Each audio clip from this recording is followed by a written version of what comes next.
લોક સાહિત્યકાર દેવાયત ખવડની આજે સવારે સુરેન્દ્રનગરના દુધઈ ગામમાંથી ગીર સોમનાથ એલસીબી દ્વારા ધરપકડ કરવામાં આવી હતી। દેવાયત ખવડ સહિત 6 આરોપીઓને પોલીસે દબોચી લીધા છે। ધ્રુવરાજસિંહ ચૌહાણ નામના અમદાવાદના યુવાન પર ગીર સોમનાથના ચિત્રોડા ગામ પાસે જે જીવલેણ હુમલાનો બનાવ બન્યો હતો તે મામલે દેવાયત ખવડ અને 15 જેટલા આરોપીઓ સામે હત્યાનો પ્રયાસ સહિત અલગ અલગ કલમો હેઠળ પોલીસે ગુનો દાખલ કર્યો હતો।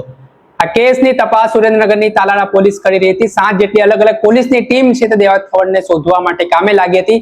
ત્યારબાદ તેના ફાર્મ હાઉસથી તેને આજે ઝડપી લેવામાં આવ્યો હતો। ત્યારે આ મામલે શું કહી રહ્યા છે ગીર સોમનાથના એસપી મનોહરસિંહ જાડેજા, શું ચોંકાવનારા ખુલાસા થઈ રહ્યા છે દેવાયત ખવડના કેસમાં, શું માહિતી પ્રાપ્ત થઈ છે તે સાંભળી લો।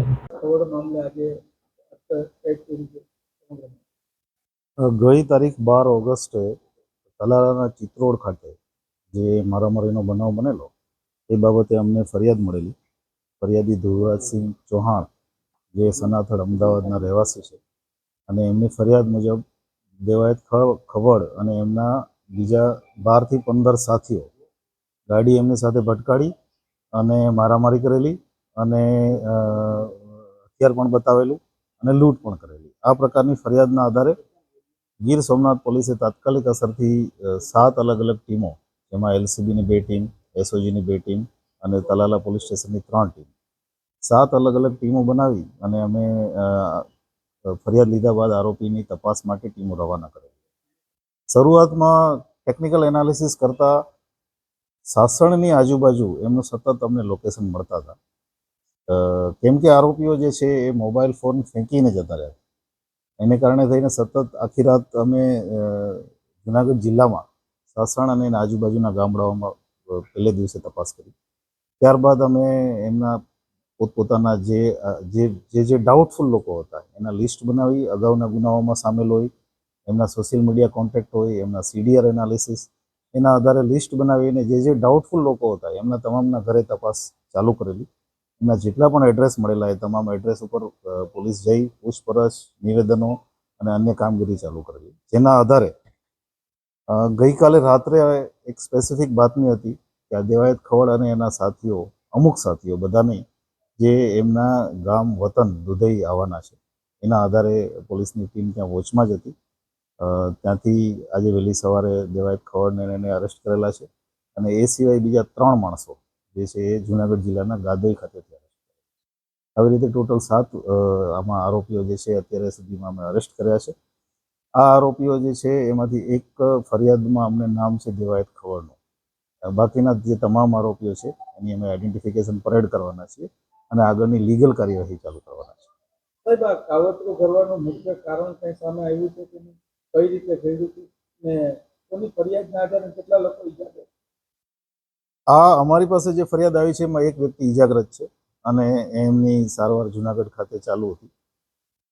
મુખ્ય કારણ જે છે એ સનાથડ ખાતે ડાયરા માટેથી બુકિંગ કરાવેલું અને એમાં જે કલાકાર છે એ લેટ પહોંચેલા, એના કારણે થઈ અને માથાકૂટ થયેલી। ત્યાં અમદાવાદ રૂરલમાં સામસામે ફરિયાદો પણ દાખલ થઈ છે અને એ બાબતે સોશિયલ મીડિયામાં વારંવાર આ જે ફરિયાદી છે એ વારંવાર રીલ મૂકતા હતા અને એને કારણે થઈને બંને બાજુથી સોશિયલ મીડિયામાં અમુક પ્રકારના આક્ષેપ પ્રત્યે આક્ષેપ ચાલતા હતા। એમાંથી ઉશ્કેરાઈ અને કેમ કે આ ફરિયાદીએ પોતાનું સ્ટેટસ મૂક્યું હતું સોશિયલ મીડિયામાં કે અમે અત્યારે સાસણમાં છીએ, એટલે એના આધારે ફરિયાદીનું પગેરું લઈ અને અહીંયા સુધી પોતાના સાથીદારોને ભેગા કરી વાહનો લઈ અને આવીને આ ક્રાઇમ કરેલો છે। હજી ઇન્વેસ્ટિગેશનનો વિષય છે। અમને જે વિગતો મળી છે અમે 7 આરોપી અત્યારે અરેસ્ટ કર્યા છે। બાકીનું જ્યાં સુધી અમે પ્રોપર ઇન્ટ્રોગેશન નહીં કરી શકીએ, ટેકનિકલ એનાલિસિસ નહીં કરી શકીએ, ફરિયાદીના વિશેષ નિવેદનો નહીં લઈએ, ત્યાં સુધી અમે ફરિયાદ મુજબ ચાલીશું કે 12 થી 15 આરોપી। મેં આપને કીધું એમ, કેમ કે ફરિયાદમાં એમનું આઈડેન્ટિફિકેશન નથી એટલે અમારે આઈડેન્ટિફિકેશન પરેડ કરવી જરૂરી છે। એને કારણે થઈ અને એમની જે કંઈ પણ વિગત છે એ અમે આફ્ટર આઈડેન્ટિફિકેશન પરેડ આપને આપી શકીએ।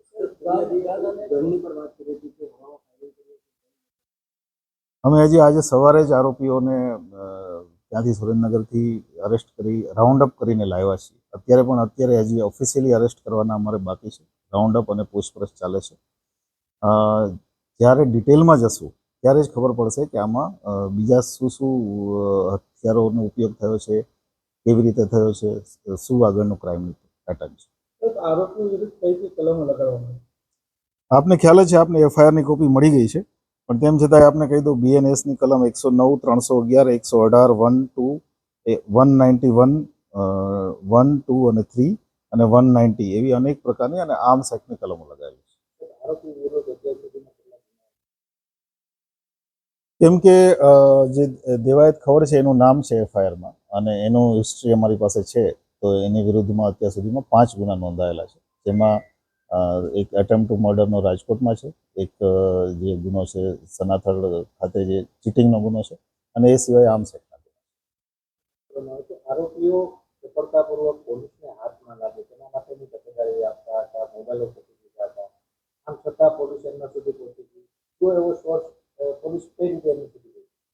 મેં આપને કીધું એમ અમારી પાસે ટેકનિકલ ટીમ અને એનું એનાલિસિસ, સાથે સાથે બાતમીદારોનું નેટવર્ક, અને જ્યાં જ્યાં અમે ઇન્વેસ્ટિગેશન ઇન્ટ્રોગેશન માટે ગયા ત્યાંથી જે ક્લુ મળ્યા એ ક્લુના આધારે, પ્લસ અમને વાહનો મળ્યા, વાહનોના માલિકોના આધારે અમે આરોપી સુધી નજીક પહોંચી અને આજે એને અરેસ્ટ કર્યા. અને જે બે વાહનો વપરાયા હતા એ ક્યાંથી મળી આવ્યા છે અને એમાં શું આગળ કઈ રીતે બે ખબર સુધી પહોંચવા? જે વાહનો અમને મળી આવ્યા છે એ બંને વાહનો અન્ય જિલ્લાના છે.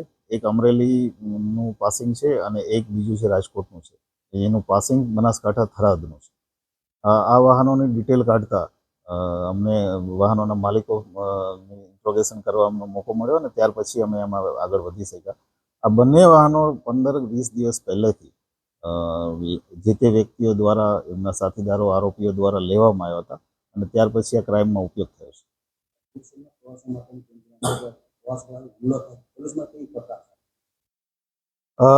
પોલીસ માટે આપને ખ્યાલ જ છે કે અમે આ કેસ 3-4 દિવસ પહેલાંનો બનાવ છે અને આજે લગભગ મોટાભાગના આરોપીઓ પકડાઈ ગયા છે.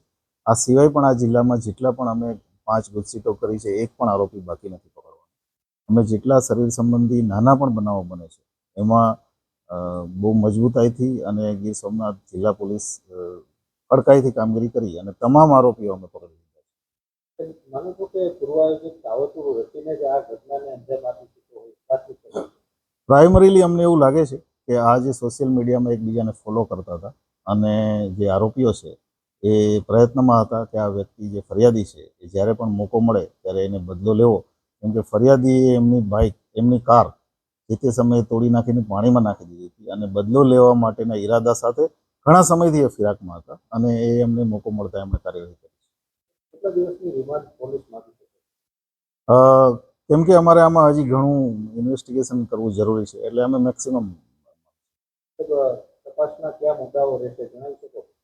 તપાસના અમારા મુખ્ય મુદ્દાઓમાં એક તો જોડતી કડી કે જે બે ગાડી અહીંયાથી છોડી દીધા પછી કયા કયા વાહનમાં એ લોકો કઈ કઈ જગ્યાએ ગયા, ત્યાં એમને કોઈ સ્પેશિયલ મદદ કરી કે એમને પણ વિશ્વાસમાં લઈને બીજી રીતે મદદ મેળવી. કારણ કે પોલીસે ઘણું બધું આમાં ટ્રાવેલિંગ અને અનેક જિલ્લાઓમાં અમારે ટીમ મોકલવી પડી, એટલે અનેક જિલ્લાઓમાં આરોપીઓ પથરાયેલા હતા. તો આ બધા મુદ્દા અમારા મુખ્ય રહેશે. હથિયાર, કયા કયા હથિયારનો ઉપયોગ થયો છે એ રહેશે. સોશિયલ મીડિયામાં કોઈ એવી પોસ્ટ છે કે શું કે જેમાં ઓલરેડી અગાઉથી કંઈ ઇન્ડિકેશન આપવામાં આવ્યું, તો એ પણ અમારો તપાસનો મુદ્દો રહેશે. ઇન્વેસ્ટિગેશનનો વિષય છે, અમે અમારે જરૂરિયાત મુજબ તમામ કાર્યવાહી કરશું.